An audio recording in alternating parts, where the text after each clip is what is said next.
Hi అండి. నమస్తే. Welcome to అమ్మాయి లోకం. అందరూ ఎలా ఉన్నారు? నేనైతే చాలా బాగున్నాను. మీరందరూ కూడా బాగుండాలని మనస్ఫూర్తిగా కోరుకుంటున్నాను. ఇవాళ మన రెసిపీ వచ్చేసి కరివేపాకు రైస్ అండి. చాలా హెల్తీ అనమాట. కళ్ళకి కానీ, జుట్టుకి కానీ, స్కిన్‌కి కానీ అన్నిటికీను ఇలా గనక తయారు చేసి తిన్నామంటే అందరికీ నచ్చుతుంది. పిల్లల నుంచి పెద్దవాళ్ళ దాకా. ఎలానో నేను చూపిస్తాను. వచ్చేయండి. స్కిప్ చేయకుండా లాస్ట్ వరకు చూడండి. 1 టేబుల్ స్పూన్ మినపప్పు అండి. 1 టేబుల్ స్పూన్ శనగపప్పు, ధనియాలు 1 టేబుల్ స్పూన్, 1 టేబుల్ స్పూన్ జీలకర్ర అండి. ఆ తర్వాత ఒక 15 దగ్గర మిరియాలు. ఇవన్నీ మనం ఫస్ట్ సిమ్లో పెట్టుకొని ఫ్రై చేసుకుందామండి. ఒక 1 మినిట్ పాటు ఫ్రై చేసుకుంటే మనకి దానిలో నుంచి తెలుస్తుందనమాట. మంచి స్మెల్ వస్తూ ఉంటుందన్నమాట ఫ్రై అయ్యే కొద్దీ. ఆ తర్వాత ఒక 4 ఎండుమిరపకాయలు వేసుకుందామండి. ఇప్పుడు ఇవన్నీ కలిపి ఫ్రై చేసేసి దీన్ని పక్కన పెట్టుకుందాము. ఆరనిద్దామండి. ఆ తర్వాత కడాయిలో వచ్చి ఒక గుప్పెడంతా కరివేపాకు తీసుకుందాము. తీసుకుని దీన్ని లో టు మీడియం ఫ్లేమ్లో పెట్టుకుని క్రిస్పీగా అయ్యేటట్టుగా ఫ్రై చేసుకోవాలండి.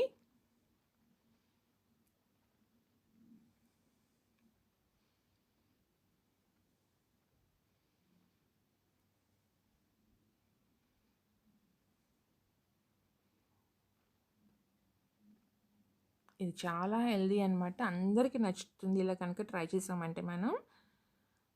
కళ్ళకి కానీ, హెయిర్‌కి కానీ, ఆ తర్వాత స్కిన్‌కి కానీ అన్నిటికీ చాలా మంచిదండి కరివేపాకు. మనం నేరుగా తినలేని వాళ్ళు ఇలా కనుక రైస్ చేసుకొని తిన్నారంటే టేస్టీగాను ఉంటుంది. చాలా బాగుంటుందనమాట. ఇప్పుడు ఒక 3 టేబుల్ స్పూన్లు ఆయిల్ తీసుకుందామండి. దాంట్లో ఒక 8 క్యాష్యూ నట్స్ వచ్చేసి కట్ చేసుకొని వేసుకుందాము. ఫ్రై చేసుకొని పక్కన పెట్టుకుందామండి. ఆ తర్వాత అదే ఆయిల్‌లో ఒక 3 టేబుల్ స్పూన్లు పల్లీలు వేసుకుందాము. ఇవి మంచిగా ఫ్రై అయిపోవాలి. సిమ్లో పెట్టుకొని ఫ్రై చేసుకున్నామంటే మనకి లోపల దాకా మంచిగా వేగి పప్పు కరకరలాడుతూ వస్తుందండి. అప్పుడే టేస్టీగా ఉంటుందన్నమాట తినేటప్పుడు. 1 టేబుల్ స్పూన్ వచ్చేసి ఆవాలండి.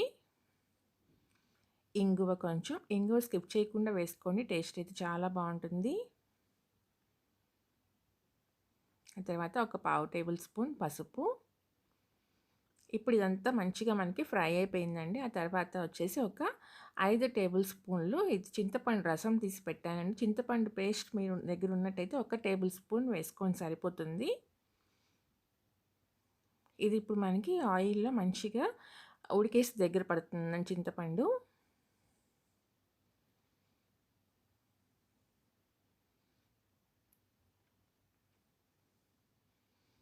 చూడండి దగ్గర పడుతుంది కదా! ఇలా దగ్గర పడిన తర్వాత అన్నం వచ్చేసి మనం ఆల్రెడీ వండి పెట్టుకున్నామండి. ఆరబెట్టుకుని అప్పుడే మనకి పొడి పొడిలాడుతా వస్తుందనమాట. ఆరబెట్టుకున్నామంటే దాన్ని వేసేసుకుందాము. మనకి ఎంత కావాలో అంతకు వేసుకోండి. ఇవాళ నేను తీసుకున్న క్వాంటిటీ ఇద్దరికి సరిపోతుందండి ఫుల్‌గా.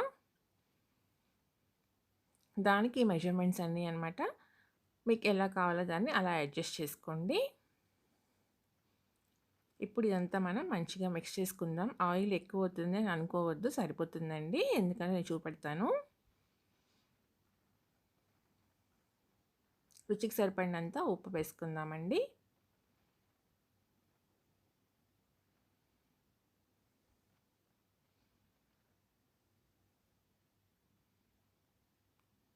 ఇప్పుడు ఇదంతా మనం మంచిగా కలిపేసుకున్నాక మనం పప్పులన్నీ వేపుకుని పక్కన పెట్టుకున్నాం కదా! అది మనం గ్రైండ్ చేసుకున్నామనమాట. దాంట్లో నుంచి ఒక 3 స్పూన్లు సరిపోతుందండి ఇది. చూడండి ఇంకా మిగిలింది. దీన్ని మనం డబ్బాలో పెట్టుకున్నామంటే మళ్ళీ ఇంకొకసారి కావాల్సినప్పుడు యూజ్ చేసుకోవచ్చు. ప్లస్ కరివేపాకు మనం మిక్సీలో వేసుకొని తెచ్చేసామండి. ఇది కూడా వేసేసి ఇప్పుడు ఇదంతా మంచిగా కలిపేసుకుందాము.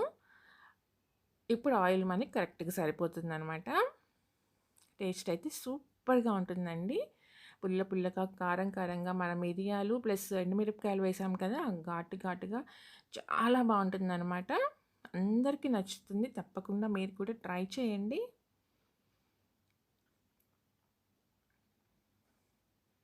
మీకెలా వచ్చిందో కూడా నాకు కామెంట్ చేసేయండి. అంతేనండి. ఇంకా వేడి వేడిగా తిన్నారంటే ఘాటు ఘాటుగా, పుల్ల పుల్లగా చాలా బావుంటుందండి కారం కారంగా. అలానే ఫస్ట్ టైం చూస్తున్నారు తప్పకుండా సబ్స్క్రైబ్ చేసుకొని చూడండి, ఒక లైక్ ఇచ్చేయండి, మీ ఫ్రెండ్స్కి ఫ్యామిలీ మెంబర్స్కి షేర్ చేయండి. ఈరోజు రెసిపీ అయితే అంతేనండి. రేపు ఇంకో కొత్త రెసిపీతో మీ ముందుకు వచ్చేస్తాను. Thank you for watching.